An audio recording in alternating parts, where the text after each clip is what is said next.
When it comes to rebuilding our economy, Barack is thinking about folks like my dad and like his grandmother. He's thinking about the pride that comes from a hard day's work. That's why he signed the Lilly Ledbetter Fair Pay Act, to help women get equal pay for equal work.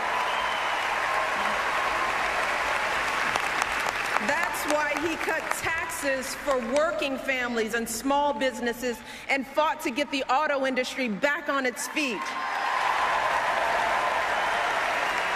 That's how he brought our economy from the brink of collapse to creating jobs again, jobs you can raise a family on, good jobs, right here in the United States of America. President Obama is giving us, quote, jobs you can raise a family on. Tom? You know, it's like someone once said, it's like being a mosquito at a nudist colony. You don't know where to start. I mean, we're not going to be in the air long enough for me to dissect all the falsehoods that this woman has put into those few words. Give us one. Oh, okay, the jobs that you can raise a family on. The new jobs that are being created are disproportionately very low-income jobs.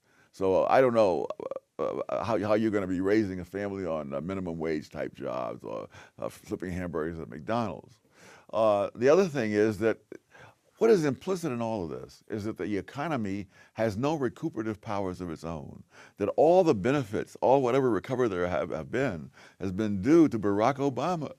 It's like the scene of Genesis where he's breathing life into the clay of the economy. That's it. That's it. Now, anyone who studied history knows that for the first 150 years of this country, the federal government did not intervene when the economy turned down. And all that time, the downturns all corrected themselves. One of the most classic examples was on the Warren G. Harding. When his first year in office, he found the unemployment rate at 11.7%. He did absolutely nothing. And he did not spend more government money. He cut back government spending. The Federal Reserve had the interest rates up at 6 or 7%, not down at 1% where they are now. The next year, unemployment was at 6.7%. The year after that, it was 2.4%. So the economy has recuperative powers. I mean, employers have an incentive to hire people. Workers have an incentive to get jobs. Lenders have incentives to lend. Is it your They don't need somebody in Washington trying to micromanage all of this. Your argument is not only weak form of the argument. We don't need Barack Obama to breathe life into the economy because it'll recover on its own sooner or later. If Barack Obama stays out of the way. That's what I'm saying. The strong form of the argument is Barack Obama's actually been holding it down. No question.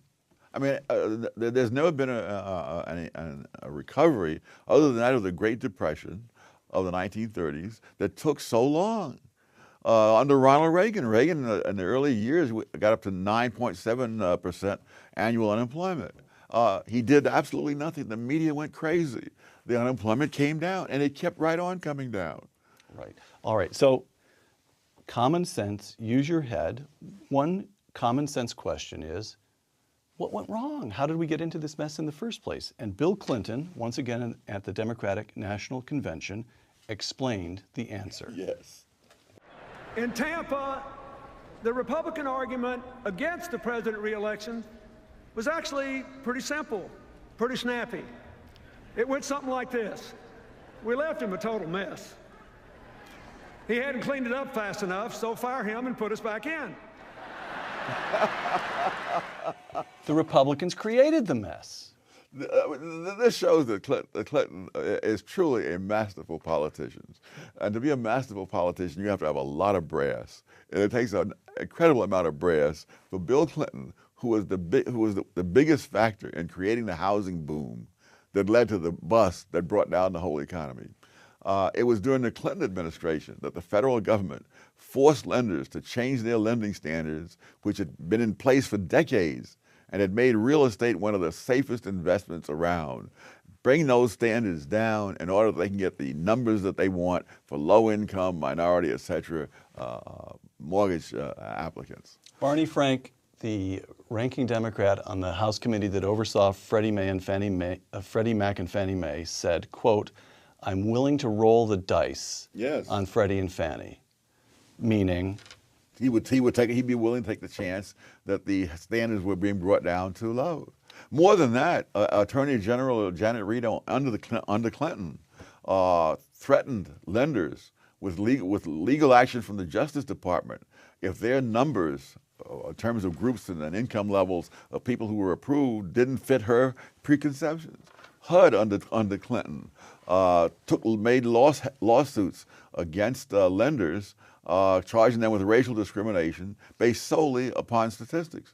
So Tom, give me for the layman a 3-sentence summary, a soundbite kind of summary of what caused the mess we're in. It was not a failure of the market. It was a failure of the government forcing people to lower the lending standards that had existed for years.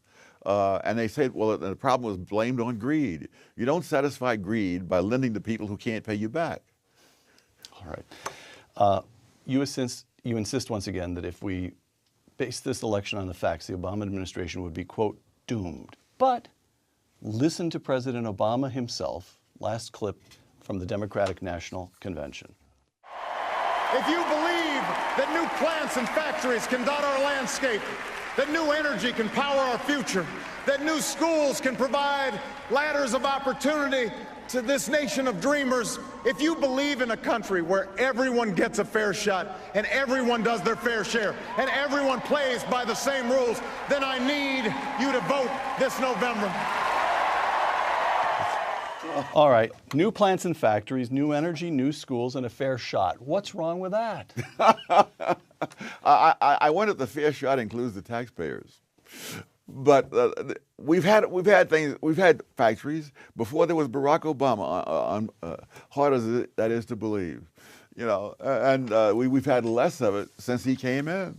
Okay, Tom. So let me ask this question, which is politically incorrect, which makes it all the more important to ask.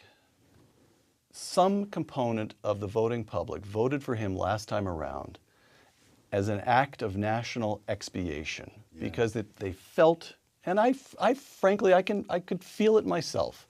We were all proud, even those of us who supported the opponent, all felt proud the following day that the United States of America, the Constitution takes slavery into account, the Civil War, but finally we have a black man as President of the United States. All right, that's perfectly understandable. We know that took place.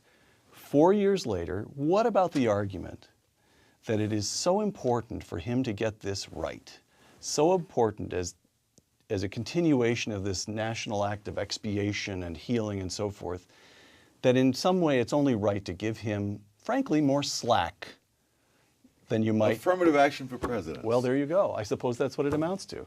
I guess you don't buy that one. Well, when you realize that the President of the United States has the lives of 300 million people in his hands, he has the future of Western civilization in his hands.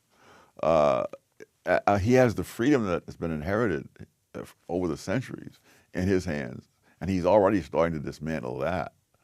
I really don't think it's a question of any individual, whoever's in the White House, being cut any slack. The last thing you need to do is cut slack to people who have power over 300 million other people.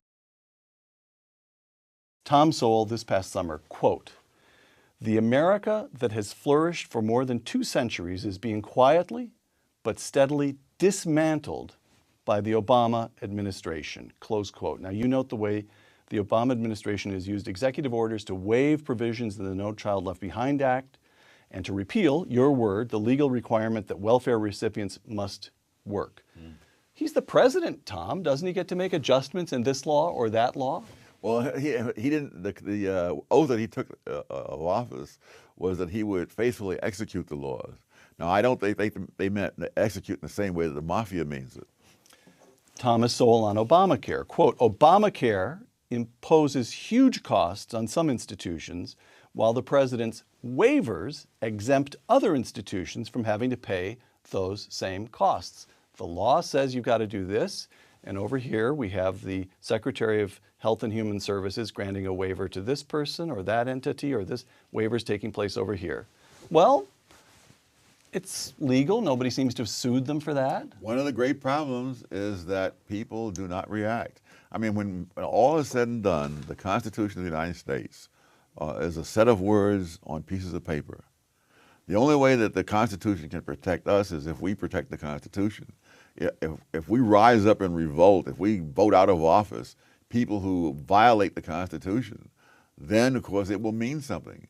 If people can do this, say a few pretty words, and we say, oh well, then the Constitution will, over time, erode to the point where it will mean absolutely nothing. There'll be nice words on paper, but people with power will just do what they feel like. What about those 9 people in black robes who sit on the bench across the street from the United States Capitol? Isn't it the job of the Supreme Court of the United States to defend the Constitution? It is, but they alone can't do it. And more importantly, if Obama gets reelected, he's probably going to have 1 or maybe 2 more members to appoint. And from that point on, it will just be a rubber stamp for whatever he chooses to do. The fundament to the economy, Tom Sowell, quote, "We are not yet Greece, but we are not exempt from the rules of arithmetic that caught up with Greece. We have just a little more time," close quote. So what's going to go wrong?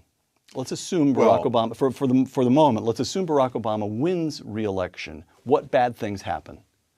For one thing, we start running out of money. And that's the problem of Greece. See, the secret of the welfare state is you can do almost anything in the short run, juggling money from here to there and so on. But in the long run, the arithmetic can't be ignored. And in the long run, you're going to run out of money, which is what's happened in Greece, which is starting to happen in Spain, and which can happen in the United States. So you're an optimist. That is to say, the welfare state, against which you have devoted enormous professional energies over these several decades now, is about to come to an end, one way or the other. That's right, but it makes a difference how it comes to an end. Okay, so that's what I'm trying. What feels? I mean, look, we have 8 point something or other percent unemployment. As a matter of fact, if the same number of people were still in the workforce as were when President Obama took office, the unemployment rate would be 11%. The economy is really bad. Yes. But by historical standards, it's still a wealthy country. Yes. People can get by. Journalists are already defining this state of affairs as the new normal. So really, 4 more years of Barack Obama does what to us? We can skate by, Tom. The question is, how long can you skate? Greece discovered that there does come a point where there is no more money. In Spain, people are already leaving Spain in drove and taking their money out of the Spanish banks with them. One of the things that you can do in the long run, they'll be forced to do, is simply print more money.